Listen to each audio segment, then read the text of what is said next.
Most travel guides will tell you what to do in Naples. This video is about the things you need to know before you go. We're Kathy And Mike from Suitcase Packed Will Travel. And after visiting Naples, we discovered a few things that are very different from what we expected. So let's start with traffic. I like to call it order inside of chaos. And I thought it was just chaos. Some locals told us to go ahead, step out and just cross the street, and cars and scooters and everything will just go right around you. And they do. I'm used to using a crosswalk. Hit the button, go across the crosswalk. They do have them. Some people use them, but there were a lot of people, most people I think, just walked across the street, and cars and scooters, they have a lot of scooters, did just go around people. We actually were walking up a hill.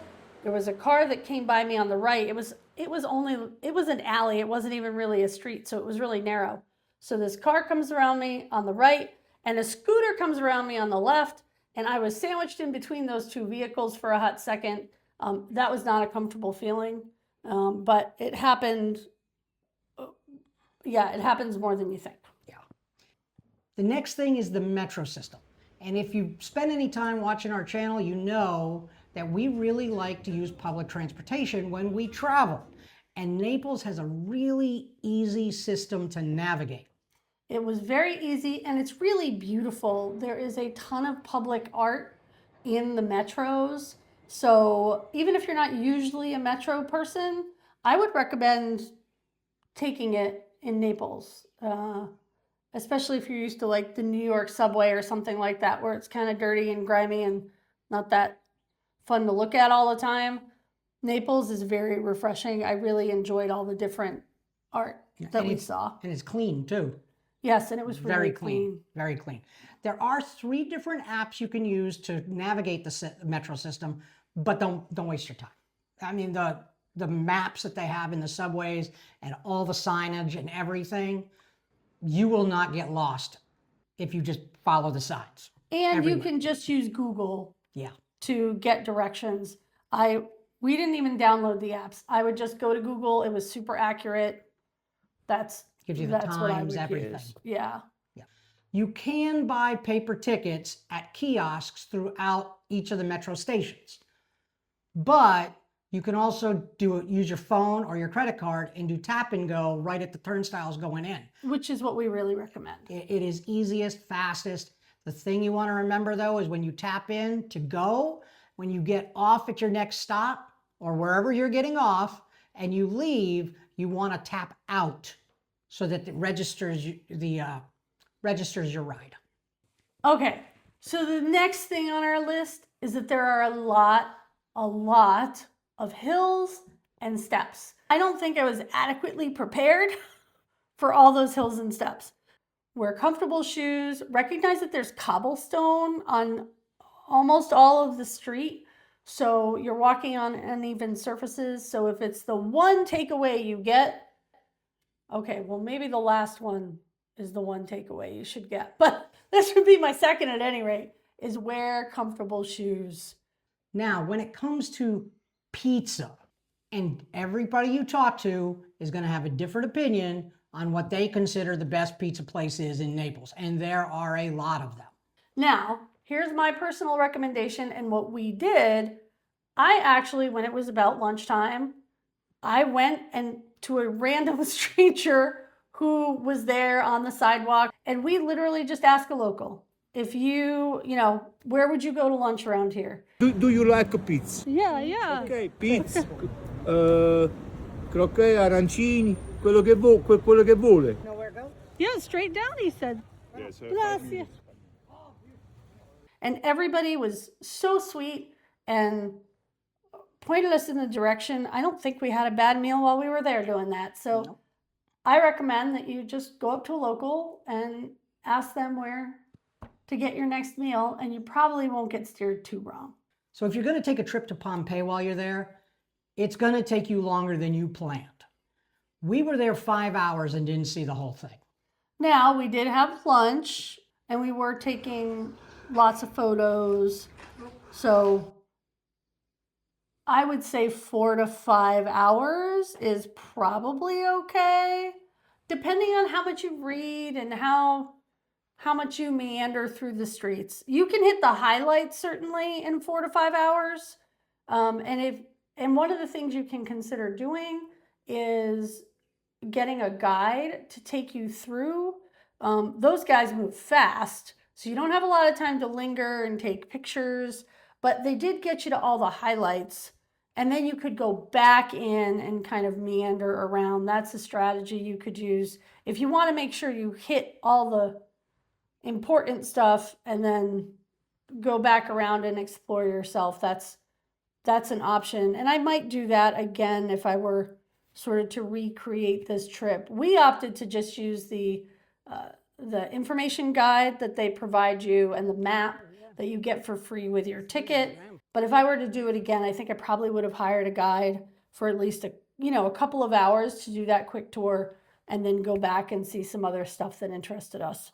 Now, getting to Pompeii, you do have a lot of options from Naples. Now, we chose to use the train to get down there, but here's the thing about that. So if you're going to take the train, we recommend that you don't go out of what's called the main Garibaldi is what they call it, station, that you walk 10 minutes from there to a station called Porto Nolana, and you catch the train there because that's the very beginning of the line. You'll get a place, you'll have a seat, and I will tell you from personal experience, you catch the train there, the next stop is that Garibaldi station, and the whole train fills up, and it's standing room only. So take the extra time, walk the few minutes over to that Porto Nolano station, get on there. It's the beginning of the line. And while you're walking to that station, actually right near the Garibaldi station, there is this fantastic orange juice stand that for less than €1, you got fresh squeezed orange juice. And I will tell you, I did not anticipate seeing an orange juice stand right there on the street.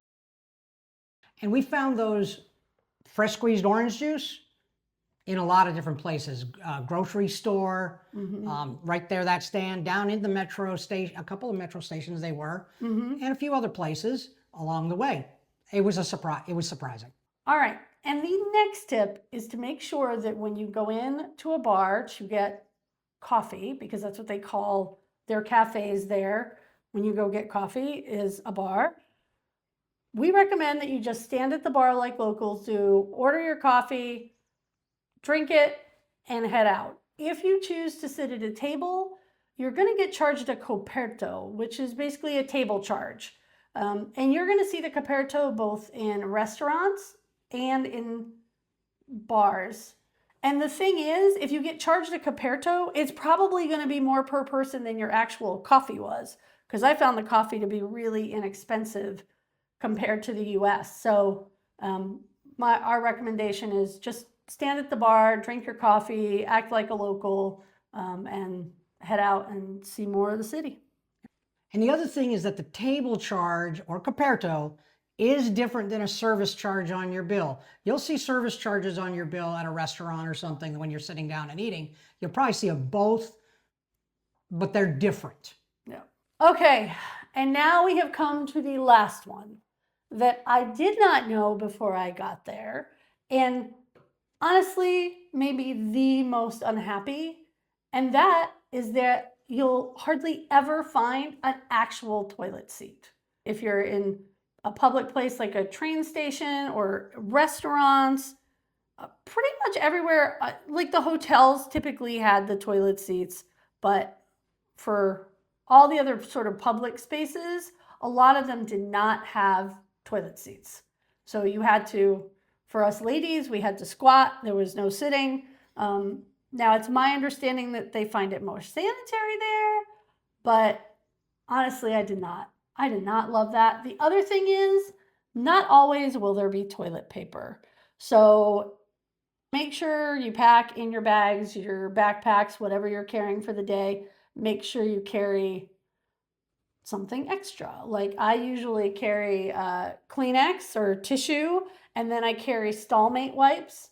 I'll actually put a link in the description for those at the bottom because they do come in really handy when you're in a city, and sometimes the bathrooms aren't always kept up. And so even if there is supposed to be toilet paper, there's not always toilet paper. But yeah, so the no toilet seat thing was no bueno for me. And also the sinks may have a foot pedal to operate the water instead of looking for a handle or something else. Yeah, so if you don't see a handle and you're like, why is this not working? It's because you got to look down and use the foot pedal to turn the sink on. Yeah. If you have been to Naples and there was anything that we forgot on this list, do me a favor, drop it in the comments. And as always, we appreciate it if you like, subscribe, hype, do all those things to get this video out to other people who may be traveling to Naples. But for now, thanks so much for watching. This is Kathy. And Mike, for Suitcase Packed Will Travel. We'll see you in the next one.